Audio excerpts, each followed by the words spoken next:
Welcome back. Once you have Audacity on your hard drive, you can then begin the install process. Once you download and open the install file, you will then click Next. You'll want to read through the disclosure, and you'll see various links that you do want to make sure that you read and understand. Once you've done that, you can then click Next. You will then choose a place for Audacity to install, and then you'll click Next.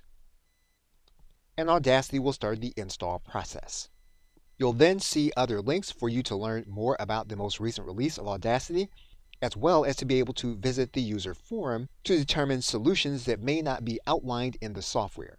Once you have installed Audacity, you'll typically get a pop-up message about updates. Now, because there was a previous version of Audacity on the personal computer where we are installing the most recent release, we received a message stating that there is a plugin that will not be configured with the new Audacity. What we're going to need to do is to go to the Preferences area and the Libraries in order to reconfigure that plugin. Once you have the interface, you can then expand it to fit your screen. Okay, so with that, thanks, and I will see you in another video.